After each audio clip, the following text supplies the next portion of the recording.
સરકારની વિશ્વાસની વિકાસ યાત્રા અંતર્ગત મુખ્યમંત્રી ભૂપેન્દ્ર પટેલ દ્વારા તારીખ 1/1/2026ના રોજ 3.80 કરોડના ખર્ચે નિર્માણ પામેલા તાલુકા પંચાયત કચેરી વિજાપુરનું લોકાર્પણ કરેલ. નવીન તાલુકા પંચાયત કચેરીનો પ્રવેશ કાર્યક્રમ વિજાપુરના ધારાસભ્ય ડોક્ટર CJ ચાવડાના વરદ હસ્તે યોજવામાં આવ્યો હતો. સરકારની વિશ્વાસની વિકાસ યાત્રા અંતર્ગત મુખ્યમંત્રી પટેલ દ્વારા 3.80 કરોડના ખર્ચે નિર્માણ પામેલા તાલુકા પંચાયત કચેરી વિજાપુરનું લોકાર્પણ. આ નવીન તાલુકા પંચાયત કચેરીનો વિજાપુરના ધારાસભ્ય ડોક્ટર CJ ચાવડાના હસ્તે કચેરી પ્રવેશ કાર્યક્રમ યોજવામાં આવ્યો. ખાસ કરી લોકોની સુખાકારી માટે અને એક જ છત નીચે તાલુકાની કચેરીઓ આજથી અહીં શરૂ થતાં લોકોને રાહત રહે છે. વધુમાં આજે ધારાસભ્ય દ્વારા ખેડૂતોને 9 જેટલા ટ્રેક્ટર કે જેમાં 2 મોટા તેમજ 7 મિની ટ્રેક્ટર લાભાર્થી ખેડૂતોને અર્પણ કરવામાં આવ્યા છે. વિજાપુરના ધારાસભ્ય ડોક્ટર CJ ચાવડાએ જણાવ્યું કે વિજાપુર તાલુકાની જનતા માટે તાલુકા પંચાયત કચેરી આ નવીન મકાનનું આજે લોકાર્પણ કરવામાં આવેલ, જેનું થોડા દિવસ પહેલા મુખ્યમંત્રી ભૂપેન્દ્ર પટેલે લોકાર્પણ કર્યું હતું. આ નવીન કચેરીને લઈને વિજાપુરની જનતા અને કર્મચારી માટે આ ભવન ખુલ્લું મૂકવામાં આવ્યું છે, જેનો લાભ તેમને મળશે અને તેને સરકારની કામગીરી એક જ સ્થળે સારી રીતે થઈ શકશે. ગામડાના વિકાસની વાત અને રજૂઆત અહીં કરી શકાય.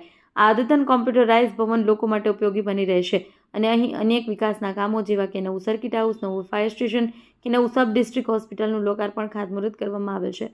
વિજાપુરને જોડતા તમામ માર્ગો 4 માર્ગીય બન્યા છે. 45 જેટલી નવી બસો આપવામાં આવી છે.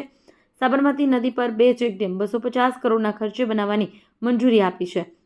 32 કરોડના ખર્ચે પેઢામલીથી બંને જિલ્લાને જોડતા રોડ બનાવવામાં આવ્યા છે.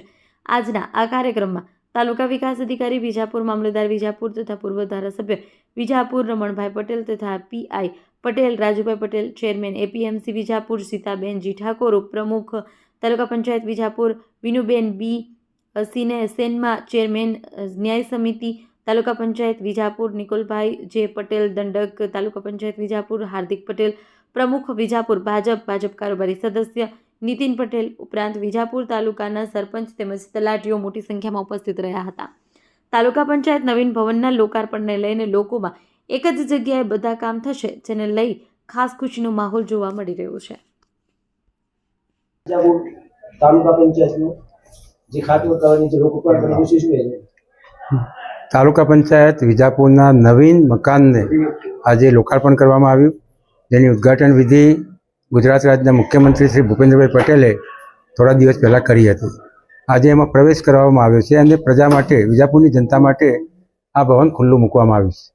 વિજાપુરની જનતા માટે, ગામના વિકાસ માટે, ગામડાના પ્રશ્નો માટે સરપંચશ્રીઓ, તલાટીશ્રીઓ અને ગામડાના અનેક વિકાસના પ્રશ્નોની વાત અહીંયા રજૂ કરીને વિકાસના કામો અહીંથી થઈ શકશે એવું આ અદ્યતન ભવન, 21મી સદીનું ભવન અદ્યતન કોમ્પ્યુટર સજ્જ સાથે બનાવવામાં આવ્યું છે.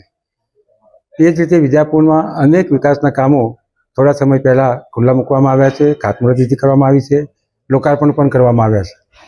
વિજાપુર ખાતે નવી ફાયર સ્ટેશનનું મકાન હોય, નવું સર્કિટ હાઉસ હોય કે SDS હોસ્પિટલ જિલ્લા કક્ષાની વિજાપુર ખાતે બનવાની છે, એની ખાતમુહૂર્ત વિધિ હોય, આ તમામ કામો અહીંયા વિજાપુર ખાતે સંપન્ન થયા છે. રેલવેના કામગીરી ખૂબ સુંદર રીતે અહીંયા પાર પડી છે. વિજાપુરને જોડતા તમામ માર્ગો 4 માર્ગીય બન્યા છે. સાબરમતી નદી ઉપર ચેકડેમોનું મંજૂરી આપીને 250 કરોડના ખર્ચે ચેકડેમો બનાવવાની યોજના સરકારે મંજૂર કરી છે. એમાં 2 મંજૂર થયા છે, 1 બની ગયો છે અને બાકીના 2 મંજૂર થવામાં આવે છે. 35 કરોડના ખર્ચે પેઢામલીથી કડોલી સાબરમતી નદીના બંને બાજુના ગામને અને બંને જિલ્લાઓને જોડતો રોડ, બ્રિજ જે છે એ બનાવવામાં આવ્યો છે. એ જ રીતે સરદારપુરથી ફુદેડા સુધીનો ખૂબ પહોળો રોડ 15 કરોડના ખર્ચે ગઈકાલે સરકારે મંજૂર કર્યો છે. આ તાલુકામાં 45 જેટલી નવી બસો વિજાપુર ડેપોમાં આપવામાં આવી છે, જેના કારણે મધ્યમ વર્ગના મુસાફરોને છેક દ્વારકા જવું હોય કે સોમનાથ જવું હોય કે અંબાજી જવું હોય કે ગાંધીનગર કે અમદાવાદ કે વડોદરા કે સુરત જવું હોય, સમગ્ર ગુજરાત રાજ્ય સાથે વિજાપુરને જોડવામાં આવ્યું છે. અનેક વિકાસના કામો થઈ રહ્યા છે, ત્યારે આજે વિજાપુરની જનતા ખૂબ ખુશ છે અને જે કામો સંપન્ન થવાના બાકી છે એ પણ ટૂંક સમયમાં પૂર્ણ કરવામાં આવશે.